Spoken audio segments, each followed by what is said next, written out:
So, this is the Harley Davidson Livewire.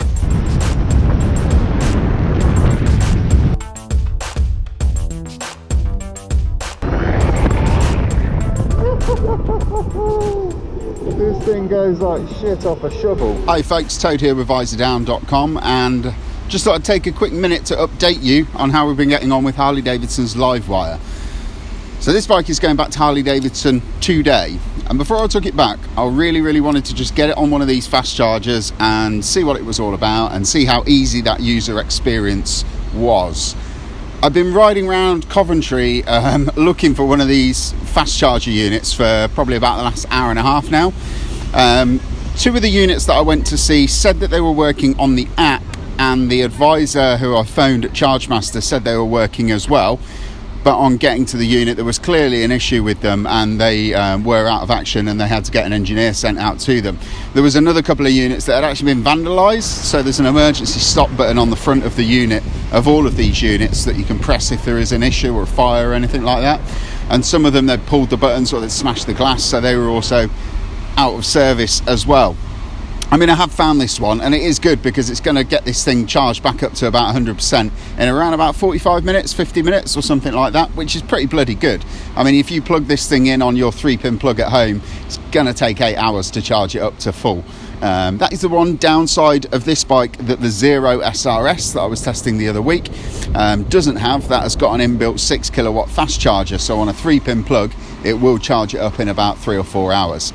That said, you haven't got quite the range that this has got. This has got a slightly larger battery, but yeah, the Zero will charge quicker on a home socket, or if you can go out and you can pay extra and you can buy yourself a fast charging point that you can stick in the front of your house or your garage, and it will charge it up as quick as one of these things.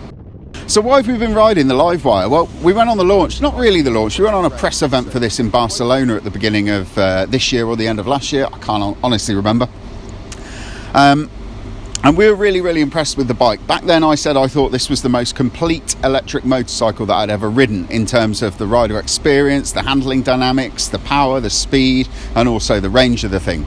But the trouble is that all gets sugar coated on a launch, and you get sort of drawn in by the lovely roads and the beautiful scenery and somebody else paying the bar bill at the hotel.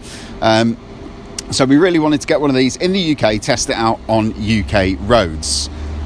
So, what do we think? I stand by what I said. I still think this is the most all-around, most complete and most thought-out electric motorcycle on the market. It's also the best handling Harley Davidson that, unless you've ridden one of their race bikes or one of the Buell bikes or something like that, it's probably going to be one of the best handling Harley Davidsons that you've ridden. It is a really good handling bike. It's very sweet. It's got lovely balance. It doesn't feel 240 kilograms when you're riding it down the road. The tyres as well, I mentioned these in an earlier chat that I did about this bike. They're Michelin Harley Davidson co-branded Scorcher type tyres, and they're actually pretty good on this. I mean, they have been designed for the Livewire, I believe, but they heat up really well, they offer good grip and good feedback, and they're actually quite good in the wet as well, which is good because with the torque that these things have got on demand, you don't want to be getting that back end spinning up. Also, just want to mention the brakes on this. Electric bikes can sometimes have very wooden feeling brakes. I don't know what it is, but the rear brake always seems to feel quite wooden and a bit dull and very unfeeling, and doesn't give you massive amounts of confidence. I've got to say the back brake on this is very strong. We've got a Brembo 2-piston stopper, which offers loads of bite, loads of feel and loads of feedback. The front brakes as well, we've got Brembo 4-pot monoblock calipers up front, and they are just, they're all that you need on a bike of this performance and this capability, really. There are a couple of things that I've noticed on it that I didn't notice when I was riding it in Barcelona, but that was basically because in Barcelona we were riding it for an hour, we're stopping having a coffee, then we get on it and doing another hour.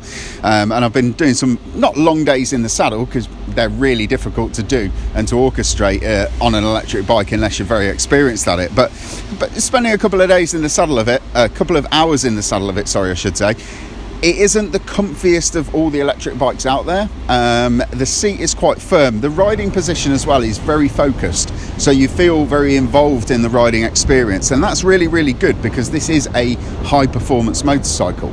but if you are going to spend a day in the saddle or a good few hours in the saddle, you will start to get a little bit of backache. The seat to peg distance is brilliant. It's really, really long. Your legs are nicely bent, but it feels like you're almost sat at the same sort of level as the handlebars, so you're always kind of weighted onto your wrists and sort of leaning forward. Another thing that I noticed over here that I didn't notice on the launch was how much or how little you can see out of the rear view mirrors. They've got the thick part on the inside, so the thickest part of the wing mirror is on the inside of the wing mirror, which means basically all you can see is your elbows. So if there was an option, or if there was a way to get some little bar end mirrors on this, I would really strongly advise for it. The best thing about getting bar end mirrors on a bike like this is you've got zero vibration going through the handlebars that you'd normally get with a V-twin or an inline four or a triple or a single. So they're not going to be bouncing around all over the place, and you're always going to be able to see in them. Another thing that I noticed in the UK that I didn't notice when I was riding it in Barcelona, because we didn't ride it at night in Barcelona, was how good that light is. It's an LED, looks like some kind of array from some sort of death ray or something like that. It's got loads and loads of individual elements, and it is super, super bright and just works really, really well. The indicators, I still can't get my head around why they're so large. I know everything in America is bigger, but those indicators are absolutely massive. And a little bit of the finesse of the wiring on the back of those could just do with tidying up. It looks almost a little bit pre-production.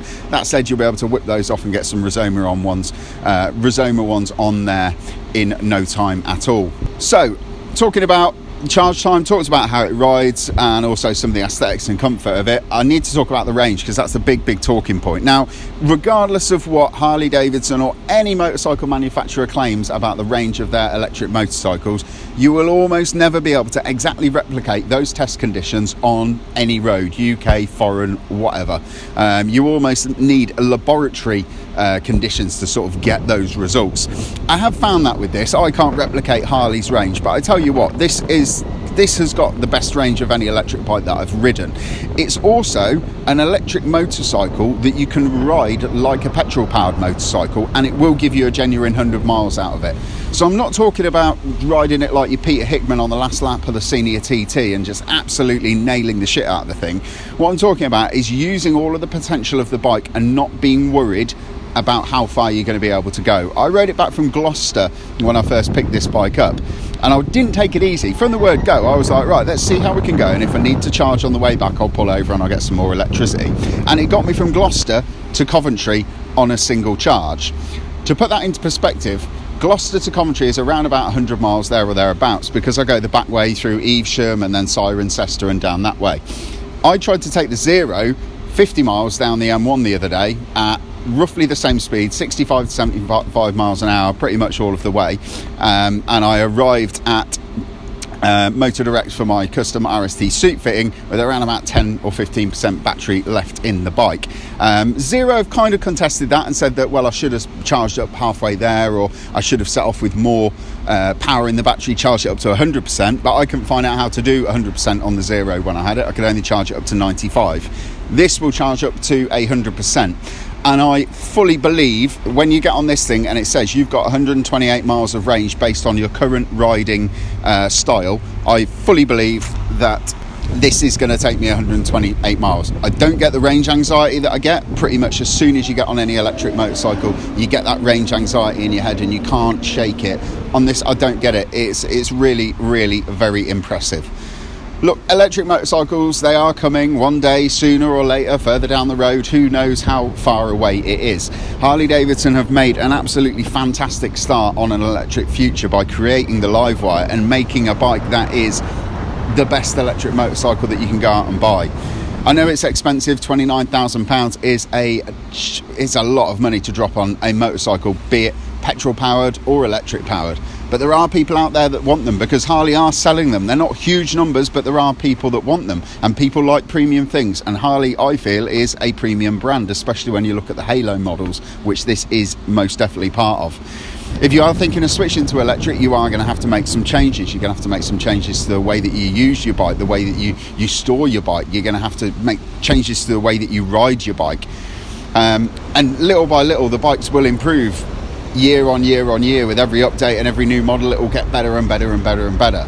And if this is what we've got to look forward to when petrol engines are no more and you can't go out and buy petrol powered motorcycles from dealerships, I'm not too worried, to be honest with you, because this is bloody good.